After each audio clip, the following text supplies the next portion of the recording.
SCAT College of Engineering and Technology, Cheran Mahadevi, Tirunelveli, where imagination meets innovation. Counseling code 4969. AIADMK சார்பில் மாநிலங்களவை தேர்தலில் போட்டியிடுபவர்கள் குறித்த அறிவிப்பை அதிமுக வெளியிட்டிருக்கிறது. அதன்படி அதிமுக சார்பில் மாநிலங்களவை தேர்தலில் இன்பதுரை மற்றும் தனபால் ஆகியோர் போட்டியிடுவார்கள் என்று அறிவிப்பு வெளியாகியிருக்கிறது. அதேபோல அடுத்த ஆண்டு நடைபெறும் ராஜ்யசபா தேர்தலில் தேமுதிகவுக்கு ஒரு சீட் வழங்கப்படும் என்ற அறிவிப்பையும் வெளியிட்டிருக்கிறார்கள்.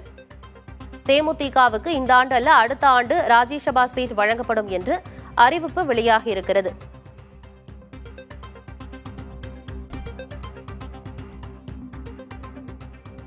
அதேபோல அதிமுக கூட்டணியில் தேமுதிக தொடர்கிறது என்றும் அதிமுக சார்பில் அறிவிப்பு வெளியாகியிருக்கிறது. அதிமுக சார்பில் மாநிலங்களவையில் இன்பதுரை மற்றும் தனபால் ஆகியோர் போட்டியிடுவார்கள் என்ற அறிவிப்பு வெளியாகியிருக்கிறது. அடுத்ததாக தேமுதிகவுக்கு அடுத்த ஆண்டு நடைபெறும் மாநிலங்களவை தேர்தலில் ஒரு சீட் ஒதுக்கப்படும்.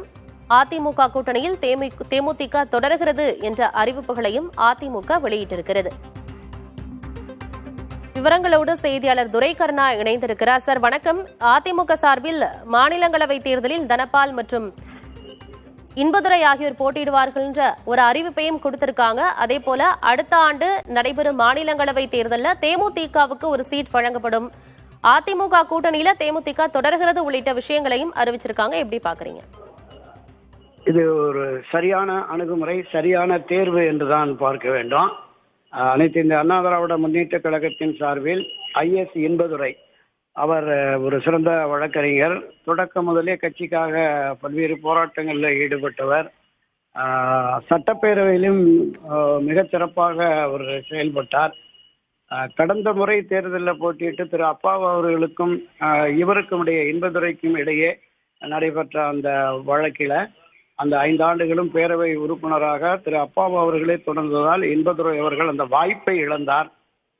எனவே ராஜ்யசபாவில், டெல்லியில் ராஜ்யசபாவில் அதிமுக சார்பில் ஒரு உரத்து குரல் எழுப்புவதற்கு, மக்கள் பிரச்சனையை, மாநிலங்களின் பிரச்சனையை தெளிவாக எடுத்துச் சொல்வதற்கு ஒரு சரியான தேர்வு திரு IS இன்பதுரை. அதே போல திரு தனபால் அவர்களும், தாம்பரம் தனபால் முன்னாள் சட்டமன்ற உறுப்பினராக இருந்து மிக சிறந்த வழக்கறிஞர்.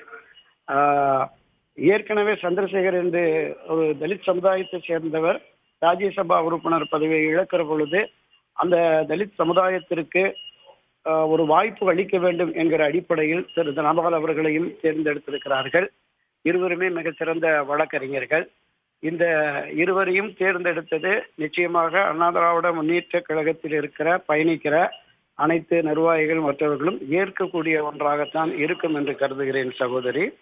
அதே போல தேமுதிகவிற்கு சட்டமன்றத்தில் எந்த பிரதிநிதித்துவம் இல்லாத சூழலில் அவர்களுக்கு இந்த முறை கொடுப்பது என்பது மற்ற கட்சிகள், பாமக, தமாக, தேமுதிக போன்ற கட்சிகளுக்கு இடையே பிரச்சனைகள் உருவாவதற்கு வாய்ப்பு இருக்கிறது.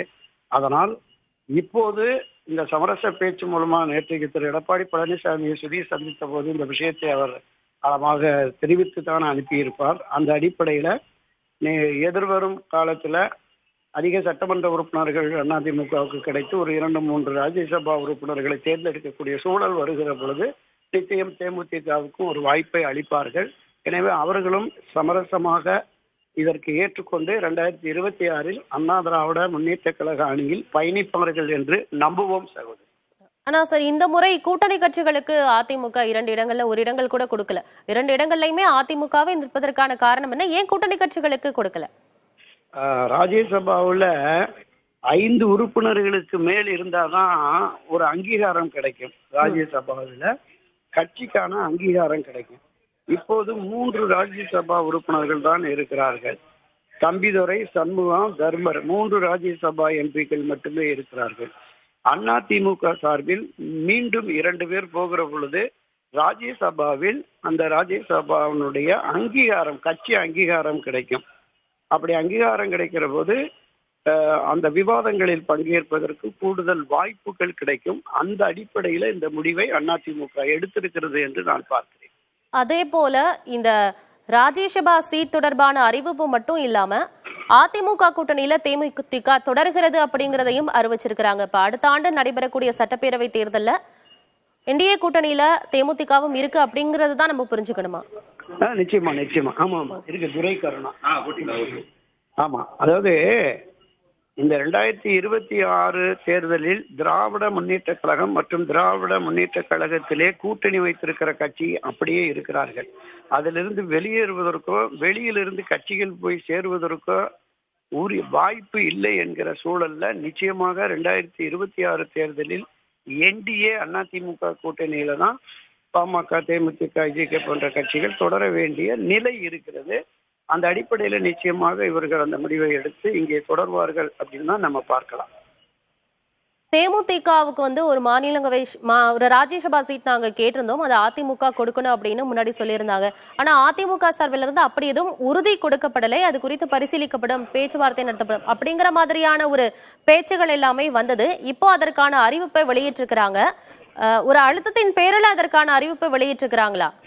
இல்ல, அதுதான் அடுத்து ராஜ்யசபாவில் அடுத்து வருகிற பொழுது இன்னும் ஒரு 1-2 ஆண்டுகளில் அங்க காலி இடங்கள் வருகிற பொழுது அந்த காலி இடத்திற்கு தேமுதிகவிற்கு ஒரு இடம் கொடுப்போம் என்கிற உறுதி அளித்ததனால் இன்னும் கொஞ்ச காலம் காத்திருப்போம் என்று தேமுதிக காத்திருக்கும். ஏன்னா இன்றைய சூழல்ல அவங்க நாடாளுமன்றத்தில் சட்டமன்றத்திலே எந்த பிரதிநிதித்துவம் இல்லை.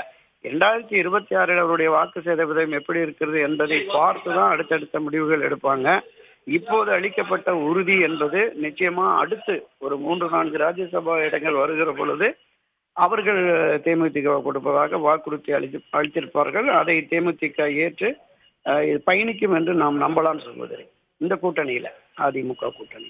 இணைப்பில் கருத்துக்களை பகிர்ந்து கொண்டமைக்கு நன்றி திரு துரை Karuna. SCAT College of Engineering and Technology, Cheran Mahadevi, Tirunelveli, where imagination meets innovation. Counseling code 4969.